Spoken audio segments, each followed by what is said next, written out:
Just imagine lying on the ground, writhing in pain from a shattered bone, an infected wound, or a raging fever, and the only doctor you have is a fellow tribesman armed with a sharp rock, animal fat, and maybe a ritual chant. No anesthesia, no sterilization, just raw survival. Stone Age medicine wasn't about comfort. It was about brutal necessity. And the treatments our ancestors endured were often more terrifying than the injuries themselves. Chapter 1. Pain Without Mercy. Close your eyes and picture this. You're a hunter deep in the Paleolithic wilderness.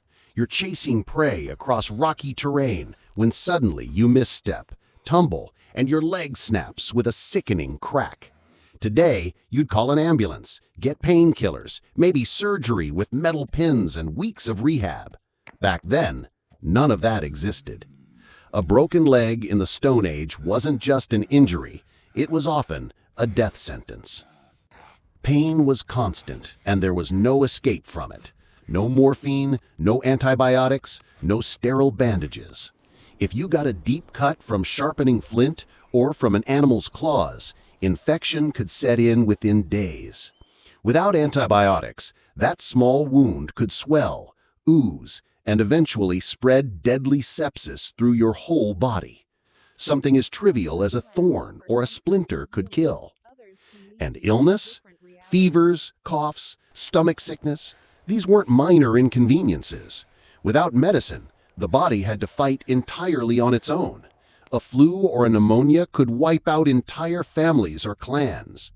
Imagine being unable to breathe, shivering uncontrollably, and your only hope of treatment is sitting by a fire, chewing bitter plants, and praying to the spirits.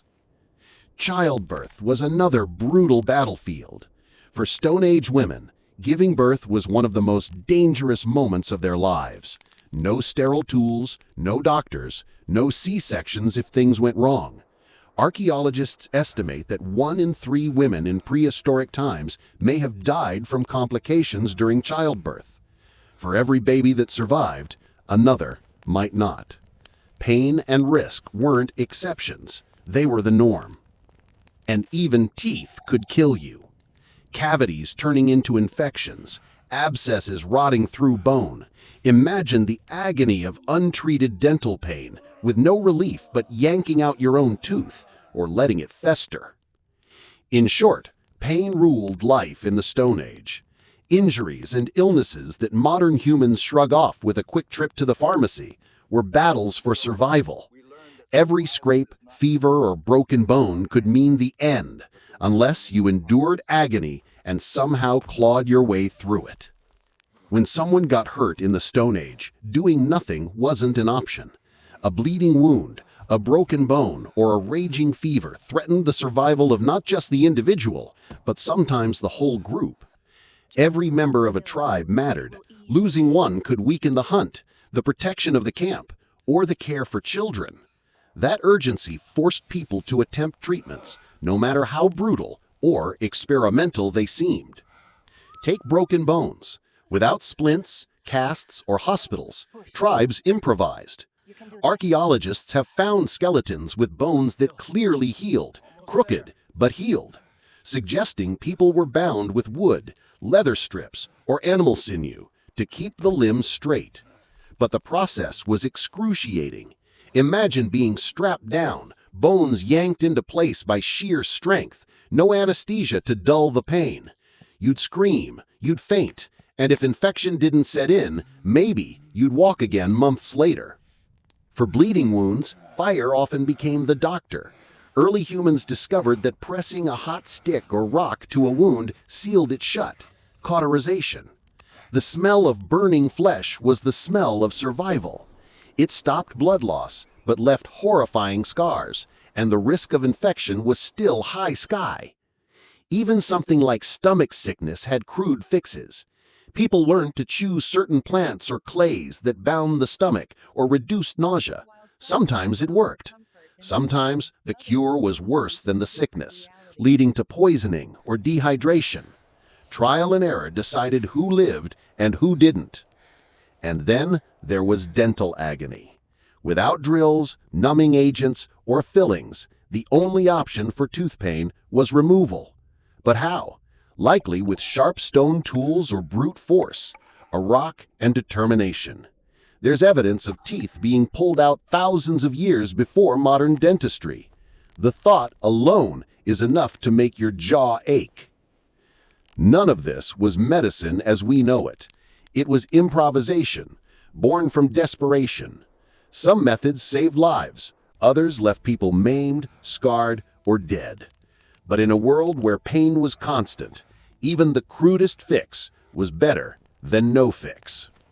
For all their desperate efforts, the truth of Stone Age medicine is grim. Most people didn't survive their injuries. The fossil record makes that painfully clear. Skulls with holes from infections, skeletons showing bones that never healed, jaws rotted by abscesses. They tell the story of lives cut short by things we'd consider minor today. In many ways, survival was a roll of the dice. A hunter mauled by a predator might linger for days, suffering while the tribe tried every herb, ritual, and trick they knew, only to die in the end. A child's fever could sweep through the group and take multiple lives in a single season. For every person who healed, countless others didn't. And yet, what's fascinating is that some did survive. We've uncovered skeletons of people who lived for years with injuries that would have crippled them. Some even show signs of primitive care. Broken bones that fused back together, teeth removed before infection spread. Evidence that someone nursed them through the worst. That means Stone Age people weren't just brutal, they were compassionate. They didn't abandon the sick, they fought to save them, even if their methods were rough. But compassion didn't erase the horror. Imagine watching your friend or child die slowly from something as simple as a tooth infection or a deep scratch that turned septic. Imagine enduring a pounding headache so severe that the only solution was to let someone carve a hole in your skull with a flint blade, hoping it might release the spirits causing your pain. This was the reality of healthcare before science. Death was always near in the Stone Age. Illness, injury, and childbirth loomed like predators, striking suddenly and without mercy. Life expectancy was short, not because humans were weak, but because survival itself was a constant battle against forces they barely understood. And this was only the beginning. The truly horrifying part, the treatments themselves, the cutting, drilling, and burning the tribes believed could save a life. That's where the story gets even darker. Chapter 2. Cutting, Burning, and Drilling. If you think modern surgery is terrifying, try imagining it with no anesthesia, no sterile instruments, and no guarantee you'll survive the process. In the Stone Age, surgery wasn't performed in hospitals. It was performed in caves, huts, or open fields. The tools weren't scalpels of steel, but sharpened flint blades, obsidian shards, or even bone knives.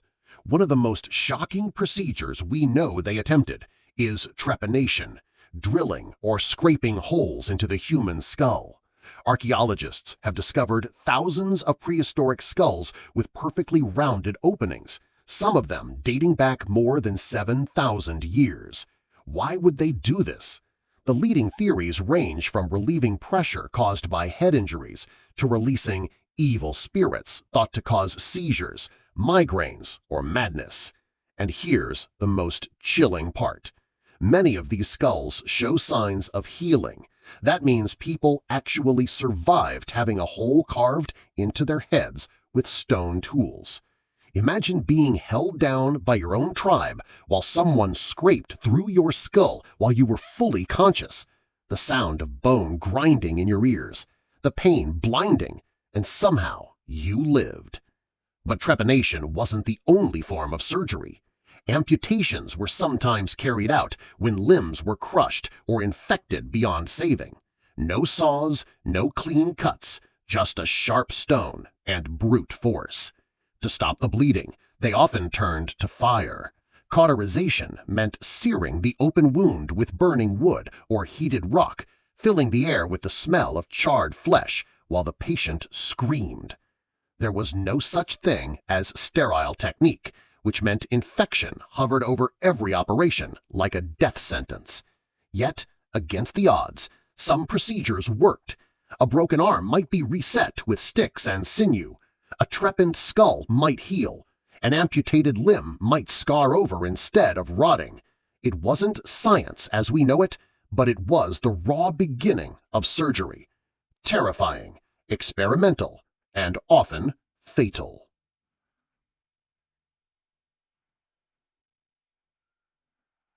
Stopping bleeding in the Stone Age was a battle against time. A deep cut from a hunt or a war wound from tribal conflict could mean bleeding out within minutes. Without stitches, gauze, or antiseptics, tribes turned to whatever they had, and their methods were as brutal as they were ingenious. Fire was one of their deadliest allies. Early humans discovered that heat could close wounds. A heated rock, a burning stick, or even boiling water might be pressed against an open gash. The searing agony was unimaginable, but the cauterization stopped blood loss, at least temporarily. It was a gamble. Survive the burn or die from bleeding. For less severe cuts, natural materials became bandages. Fibers from plants, strips of leather or animal sinew were wrapped around wounds to hold them shut. Some tribes even used spider webs that acted as a primitive bandage and may had mild antiseptic properties. These small discoveries likely saved countless lives, even if the patients never knew why it worked. Then there was the gruesome practice of stitching. Archaeologists believe that sharpened bone needles and animal gut threads may have been used to sew wounds closed. Imagine lying on the ground while someone poked through your torn flesh, pulling it tight like repairing a ripped hide. No numbing, no sanitation, just the raw pull of needle through skin. And always, infection loomed. Without understanding bacteria, people blamed spirits, curses, or bad air when wounds turned black and foul-smelling. Yet some tribes stumbled on crude antiseptics. Ash, honey, and certain herbs slowed infection by accident. Honey in particular has natural antibacterial properties, a Stone Age miracle hiding in plain sight. Still, most of the time, survival was brutal luck. If the bleeding didn't kill you, the infection might. If the fire closed the wound, it could also cook the flesh around it. Stone Age medicine was a constant balancing act between immediate survival and long-term suffering.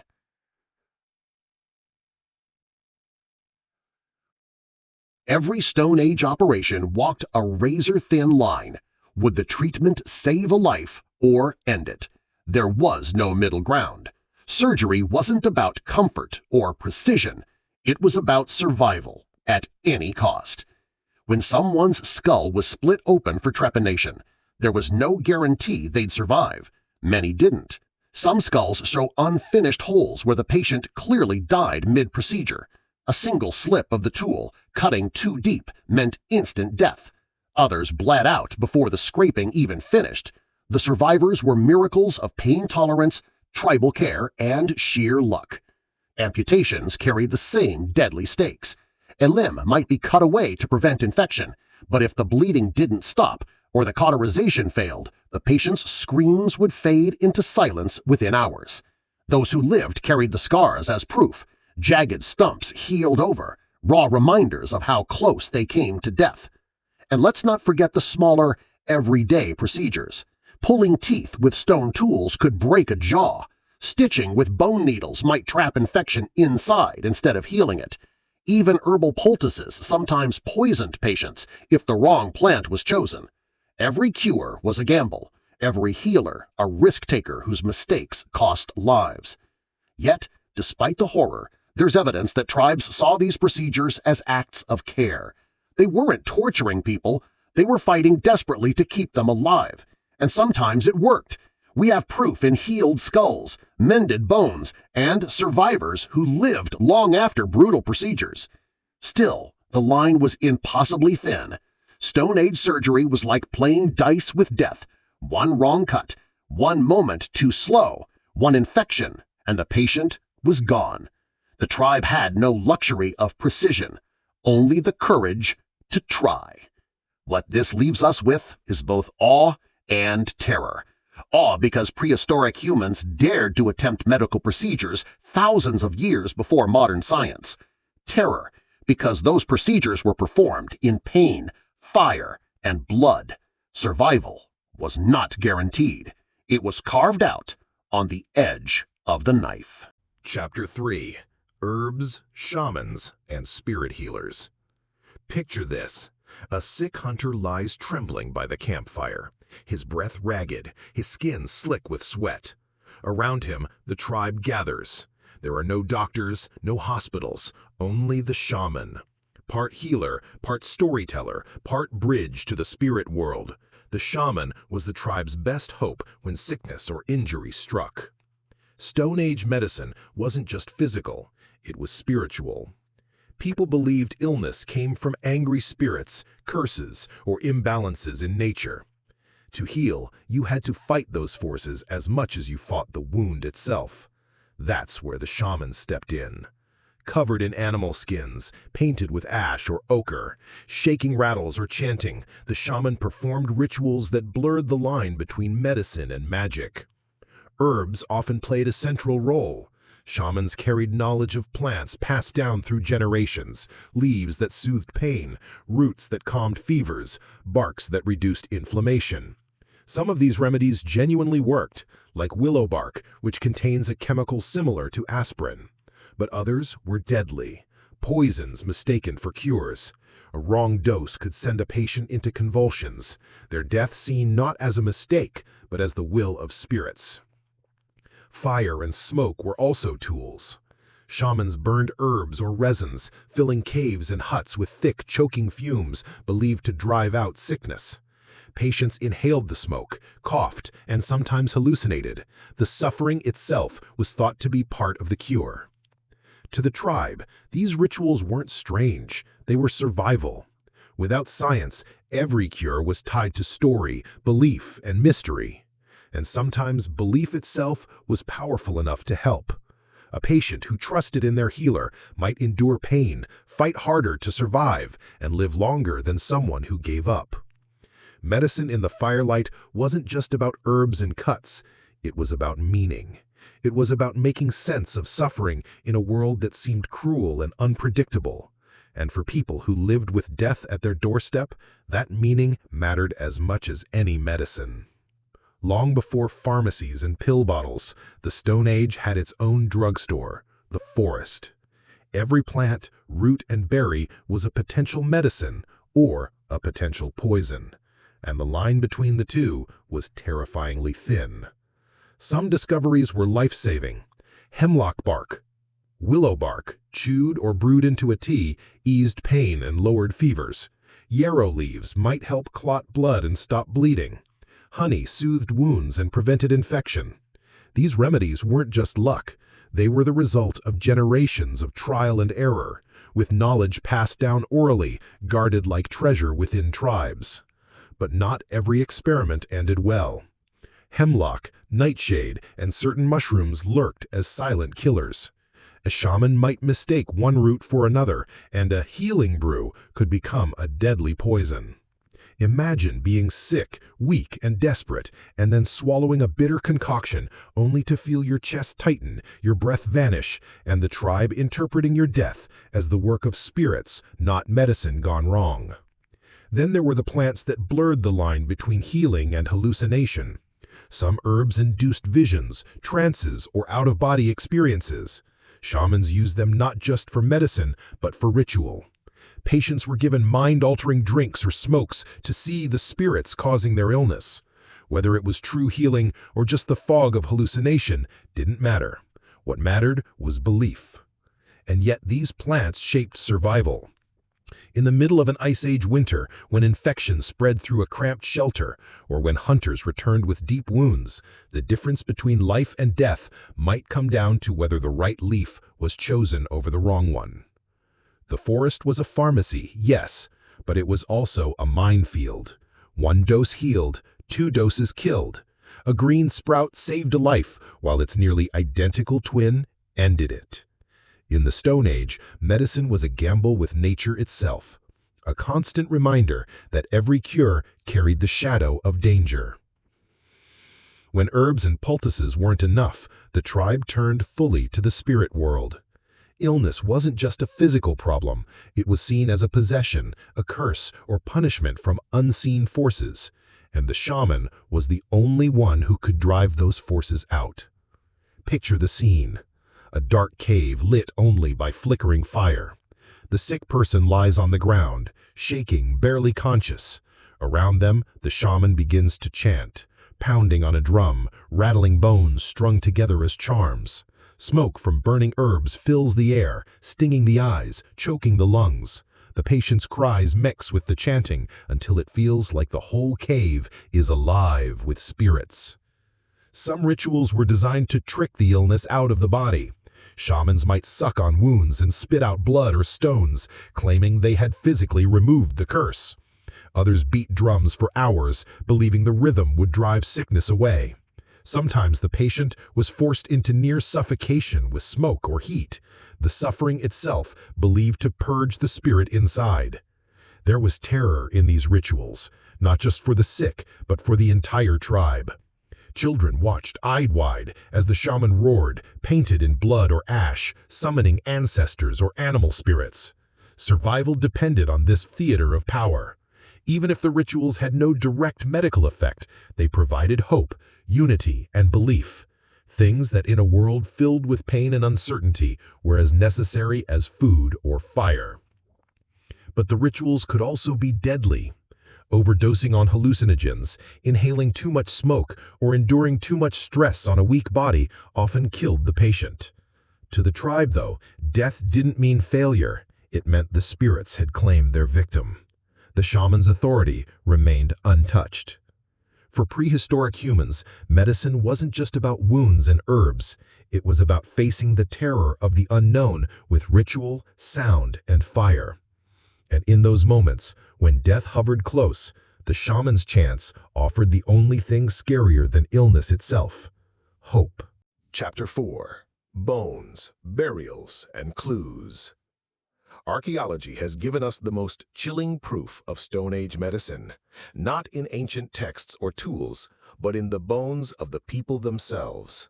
Every healed fracture, every scar on the skull, every carefully buried body tells a story of pain, survival, and primitive healing. One of the most haunting discoveries comes from trepanation. Archaeologists have unearthed dozens of skulls with neat, deliberate holes cut into them. Some of these skulls show clear signs of healing, meaning the patients lived for months or even years afterward. That means Stone Age people weren't just cutting skulls open, they were keeping patients alive long enough to recover. Broken bones also reveal how tribes cared for each other. We found skeletons with shattered legs that healed straight, proof the person was immobilized and looked after during recovery. In a world where survival depended on mobility, this means the tribe sacrificed resources to keep the injured alive. That's not just medicine, that's compassion carved into bone. Burials tell their own stories. Graves often contain herbs, pigments, or tools that seem to have ritual meaning. Some bodies were buried with charms, as if the tribe believed those objects would protect the soul from whatever illness had claimed it. Others were carefully positioned, suggesting death wasn't just an end, but part of a larger cycle, where medicine and ritual blurred into one. But bones also reveal the horror. Many skeletons bear signs of infection that spread through the body: blackened jawbones from abscessed teeth, holes eaten into bone by disease. These are reminders that while some treatments worked, many didn't. For every skull with a healed trepanation, there are countless others that show no mercy from infection or trauma. Archaeology strips away the myths and gives us the raw truth. The Stone Age healers' hands left their marks, not in writing, but in scars etched into human remains. And when we study those bones today, we see a mixture of brutality and humanity that shaped the earliest chapters of medicine. The grave was more than just a final resting place in the Stone Age. It was the last act of medicine. How a body was buried tells us what people believed about sickness, healing, and the unseen forces that ruled life and death. Some burials are filled with objects that suggest healing didn't end with death. Archaeologists have found graves containing medicinal herbs sprinkled carefully around the body. Were they meant to cure the illness even after death? Or were they there to protect the living, keeping the sickness from spreading? Either way, the herbs hint at a deep belief that medicine and spirit were inseparable. Other graves show evidence of fear. In some cases, bodies were pinned with heavy stones or placed face down in the earth. Why? Likely to keep the spirit of sickness from rising and haunting the tribe. These weren't just burials, they were medical precautions, attempts to contain what the living didn't understand but deeply feared. The placement of the body often carried symbolic weight. Some were curled into fetal positions, as if returning to the womb. Others were painted with red ochre, the color of blood and life, perhaps to restore vitality for the next world. Each burial choice carried meaning, a ritual prescription for a disease science couldn't cure. And then there are the children. Graves of young ones often include charms, beads, or animal bones, as if the tribe believed the smallest and weakest needed extra protection in the spirit world. These details reveal a heartbreaking truth. Prehistoric medicine wasn't just practical or brutal. It was the first spark of something deeply human, the refusal to surrender to suffering, even when the odds were impossible. Every bone uncovered is like a page torn from humanity's first medical journal. But unlike words on paper, these pages are silent. Archaeologists must piece together the puzzle from scars, fractures, and burial clues. And what they find is both inspiring and horrifying. Take trepanation, for example. Some skulls show multiple holes, each carefully carved, each healed. Why would someone endure this again and again? Was it an attempt to cure seizures, chronic headaches? Or was it spiritual, a ritual to release evil spirits? The bones don't tell us why, only that the patient lived through surgeries that seem impossible without metal tools, anesthesia, or antiseptics. Other remains reveal stories of resilience. Skeletons with crushed limbs that healed, jaws with missing teeth that adapted, spines twisted by disease yet still functional. All of these suggest one thing: prehistoric people cared for one another. An injured hunter who survived years without the ability to walk must have been fed, protected, and valued by their group. Medicine, in that sense, wasn't just about herbs and wounds. It was about community. What makes this puzzle haunting is how close it feels. These were people like us, with families, fears, and desperate hopes for healing. And when we look at their bones today, we don't just see biology. We see the fingerprints of humanity's first healers, fumbling in the dark, laying the foundation for everything medicine would one day become. Chapter 5. The Birth of Medical Knowledge. Before there were doctors, textbooks, or hospitals, survival itself was the classroom, and pain was the teacher. Every injury, every illness, every death carved lessons into the memory of early humans. Over thousands of years, these hard-earned lessons became the first foundations of medical knowledge. Imagine a small tribe gathered around a wounded hunter. One person chews up leaves and presses them onto the gash. Another burns a stick in the fire and uses the hot ash to cauterize the wound. If the hunter lives, the tribe remembers. If he dies, they change their methods next time.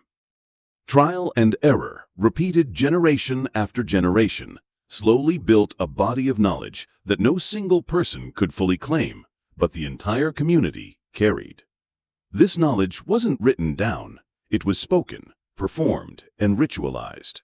Shamans memorized which herbs soothed fevers and which ones killed.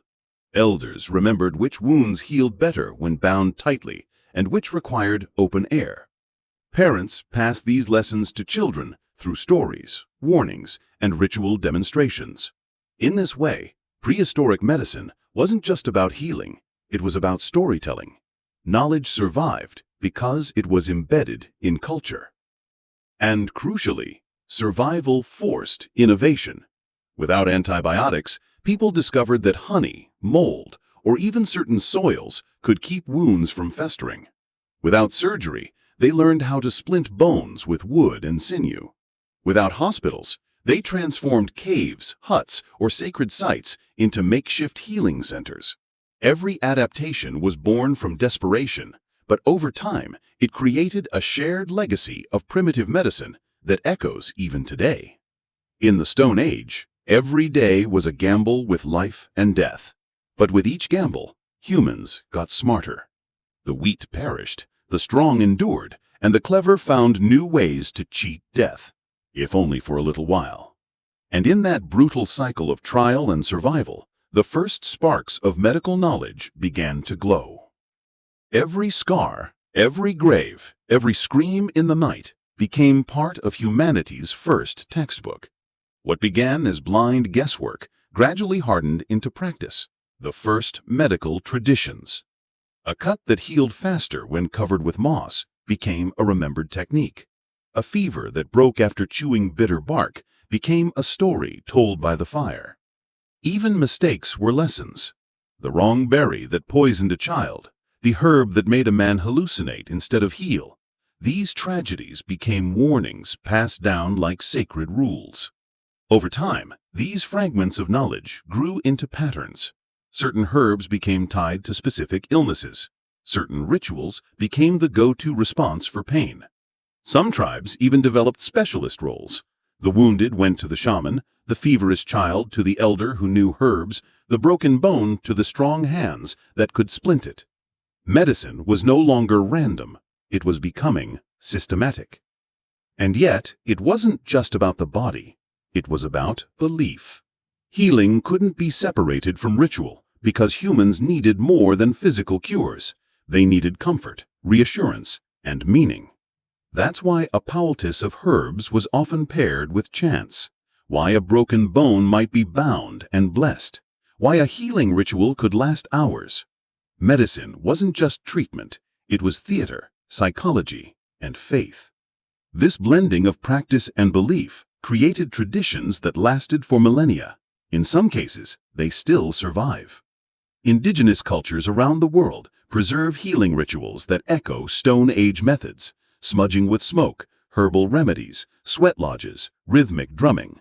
They are living fossils of humanity's earliest attempts to understand sickness.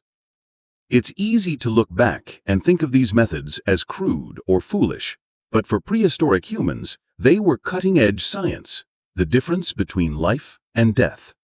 Every painful failure, every miraculous recovery built the foundation for something bigger, the idea that sickness could be fought, not just feared. Medicine had taken its first steps out of chaos. It wasn't yet knowledge written in books, but it was knowledge written in blood, scars, and memory. You might think Stone Age medicine was wiped away by modern science, buried like bones in the dirt. But the truth is, echoes of prehistoric healing still pulse through modern medicine, sometimes in surprising ways. Take willow bark. Prehistoric people chewed it to ease pain and reduce fever. Centuries later, scientists discovered it contained salicylic acid, the active ingredient in aspirin. What was once tribal wisdom is now a pharmacy staple. The same goes for honey, used for thousands of years to clean wounds and fight infection. Today, doctors still use medical-grade honey to treat burns. Splints and casts. Stone Age healers were binding broken bones with sticks and sinew long before orthopedic surgeons existed. Cauterization, Burning a wound shut with fire or hot stones was another crude technique that foreshadowed modern surgical methods. Even trepanation, horrifying as it seems, might be the ancestor of neurosurgery. Though we no longer drill holes to let spirits out, modern brain surgery still relies on opening the skull to relieve pressure or treat trauma. But perhaps the strongest echo isn't in the tools, but in the mindset. The belief that sickness could be fought, that suffering could be eased, that death wasn't always inevitable. That's the seed of medicine itself. Without that belief, no one would have dared to chew bitter bark, bind broken bones, or risk cutting into a skull. Even our reliance on ritual hasn't disappeared. Think about it. The white coat of a doctor, the sterile smell of a hospital, the steady tone of a surgeon explaining the procedure. These are rituals of reassurance designed not just to heal the body, but to comfort the mind. In a way, they are the modern chants and charms of prehistoric shamans. The story of Stone Age medicine isn't just about what's gone, it's about what survived, practices refined by trial, suffering, and survival that still guide us today. When you take an aspirin, wrap a bandage, or even sit nervously in a waiting room, you're living in the shadow of humanity's very first healers. Conclusion: the first healers. The Stone Age was brutal, unforgiving, and filled with pain we can't hardly imagine. But in the ashes of fires, in the leaves pressed onto wounds, in the bones carefully laid to rest, we see the beginnings of something extraordinary. Medicine wasn't born in sterile laboratories or grand hospitals. It was born in caves, around campfires, in the trembling hands of people who refused to watch their loved ones suffer without trying something. Every crude surgery, every healing chant, every herb chewed into a bitter paste, they were acts of defiance against death. And that's the haunting truth. Behind the horror, there is hope. Our ancestors didn't give up. They experimented, they cared, they carried the wounded, they mourned the dead, and they built a foundation that still supports us today. Without their desperate, terrifying attempts at healing, we would not have the medicine we now take for granted.